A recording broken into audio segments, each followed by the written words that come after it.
Hey there, Jay Eaker here at the BioSoul Integration Center, formerly the Network Life Center. I just recently kind of changed the name to more accurately reflect the work that I think I'm doing here. And so this is the first video as the BioSoul Integration Center. So if you feel like you like it, please like it, share it, give me a thumbs up, subscribe to my channel.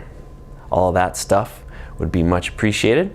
In this video, I want to talk about the shadow and shadow work, and specifically I want to talk about the sort of key to quickly and smoothly integrating your dark side without all the painful resistance that can come up in shadow work. So our shadow is kind of all about unconsciousness, and so really a key to integrating our shadow as quickly and as smoothly as possible without all the sort of existential turbulence that can be involved is to increase our awareness.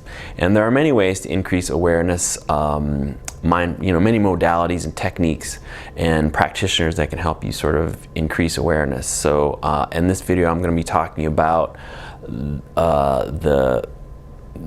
those that have seemed to be most beneficial and work the best for myself and my clients over the years, along with other things that you'll need to know if you want to integrate your shadow quickly and as smoothly as possible. So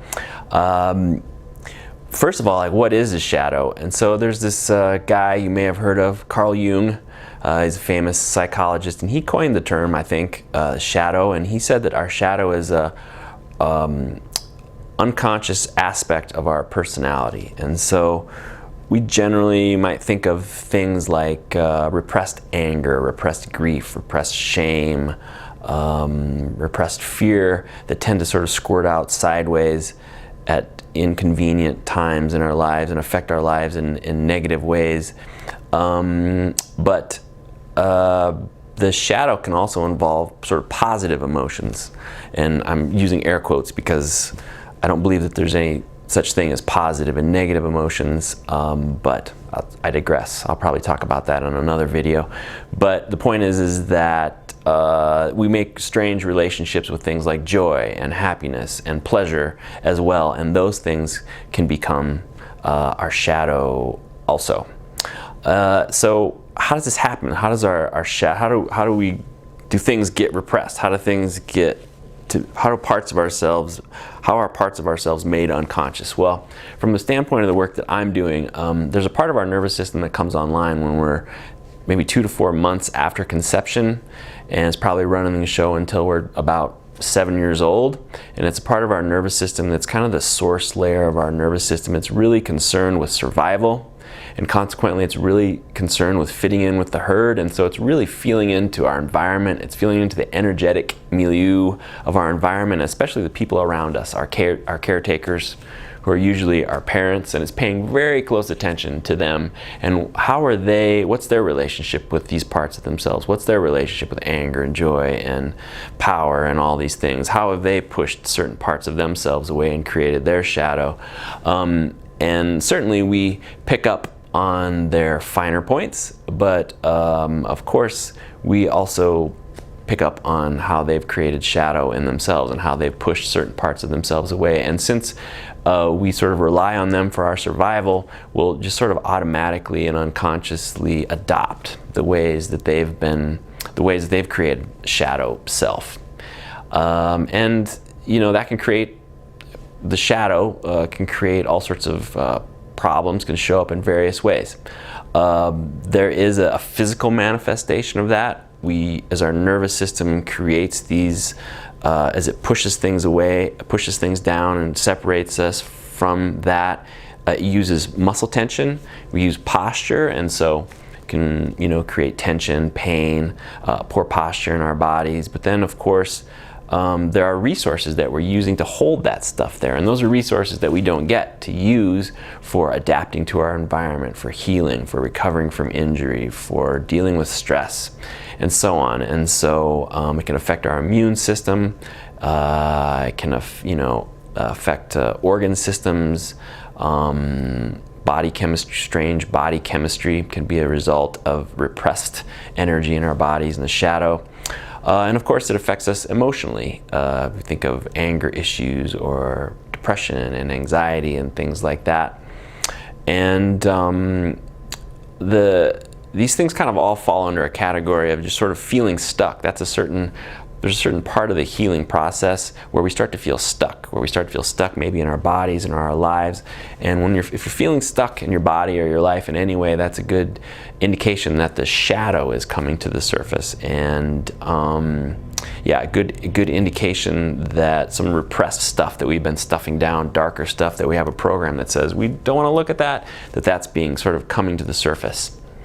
And when that's the case, when that's sort of being kept unconscious, we tend to project our dark stuff onto other people and onto life. We perceive ourselves through the lens of our shadow, which means, we might see people as treating us badly when they're not really, or we might see life as being against us when that's not really the case. It's stuff that it's a lens that we've seeing the world through it's unconscious. And that's how it shows up when it's unconscious, and that leads to behaviors, bad habits, and addiction. Addiction's a lot about repressed shadow. So the question is what to do about this? Well, like I said, the shadow's a lot about unconsciousness, and so mindfulness awareness practices, mindfulness meditation.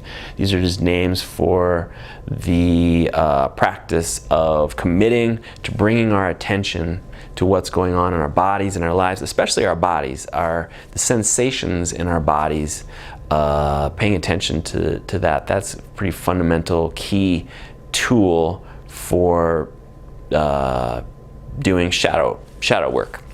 And once we have that tool kind of installed, or some level of it, on some level, there's not much we have to do after that, because life is just going to bring our shadow to the surface. Anything that we've made unconscious, life doesn't like that, and it's going to bring it to the surface through relationship, through the various relationships in our lives. I mean, I have a 4.5-year-old daughter.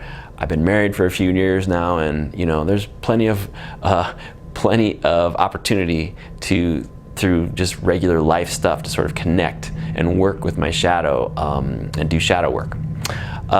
Dream work is another good way to work with the shadow. Our unconscious, subconscious, unconscious mind starts to get squeezed to the surface when we're dreaming, and so if we make the point to pay attention to our dreams, we can glean a lot of good information from that.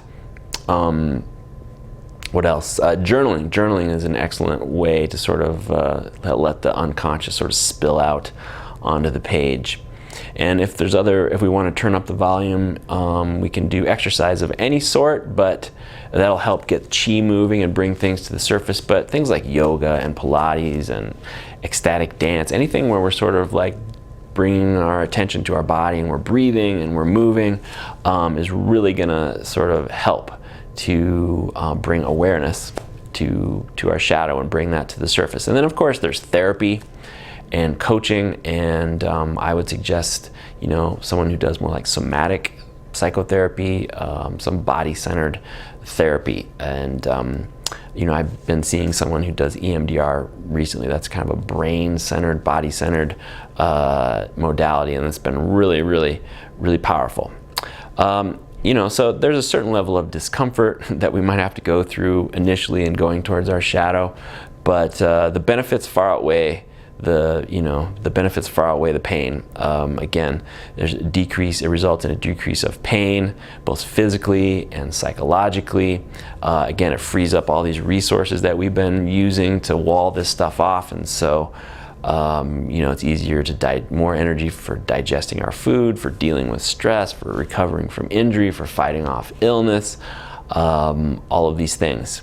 And just generally more clarity in all the important areas of our lives, especially relationships, especially work, and it just creates a greater flow, greater joy in our lives, more compassion for ourselves and for others, and more love for ourselves and for others. And so it's well worth it.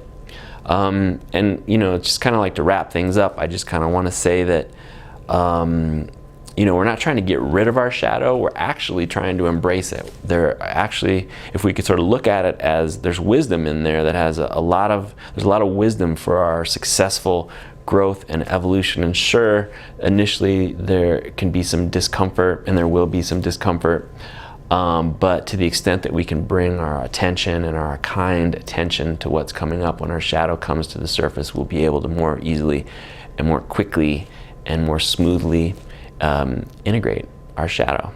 So I hope you've enjoyed this video, and I look forward to helping you express more life. Have a great day.